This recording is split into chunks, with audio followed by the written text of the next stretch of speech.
Je suis kinésithérapeute vestibulaire à Toulouse. Je pratique cette activité depuis de nombreuses années, disons. Et depuis 3 ans, j'utilise la réalité virtuelle comme outil complémentaire à mon mode d'exercice, en fait. Et je l'utilise de plus en plus souvent. Je l'utilise aussi en complément de toute pathologie vestibulaire quand je veux un peu plus cibler le travail sur une entrée sensorielle en particulier. On a des résultats beaucoup plus rapides. Par exemple, autrefois, on utilisait, autrefois c'est pas si vieux, il y a plus de 3 ans donc, ce qu'on appelait une stimulation optocinétique que vous avez filmé tout à l'heure. En tout ce qui est défilement, on l'utilisait dans la pièce qui est là.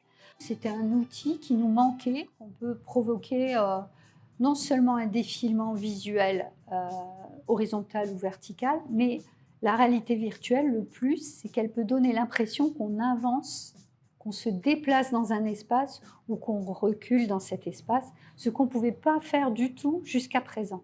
Alors, moi, je suis venue ici donc il y a à peu près 1 mois et demi parce que j'ai commencé à faire des vertiges. Je tenais presque plus debout. Je suis allée chez un médecin traitant qui pensait que c'était l'oreille interne. Donc, je suis venue ici, elle m'a fait tous les tests. Et en fait, il s'avère que c'est juste que je me base trop sur la vue et pas assez sur mes autres sensations. Et du coup, je fixe trop la vue et du coup, ça me donne des vertiges. Avant, j'étais pas capable de marcher droit si je regardais ailleurs que droit devant moi. Maintenant, je peux regarder les paysages aux alentours sans problème. Pour les vertiges, en tout cas, moi, je sais que ça a été très positif. Je vois l'évolution, en fait. Il y a des décors qu'elle me met depuis le début où, au début, je tenais pas debout, j'étais obligée de les faire assises. Maintenant, je tiens debout. Alors, j'ai toujours les mains en avant parce que peur de tomber, toujours. Mais ouais, ça n'a plus rien à voir. J'arrive à faire la différence entre ce que je vois et le ressenti de mon corps. Donc, pour cette utilisation-là, en tout cas, pour moi, c'est super. Pour le traitement, j'ai trouvé ça top. Ça a été que positif pour moi.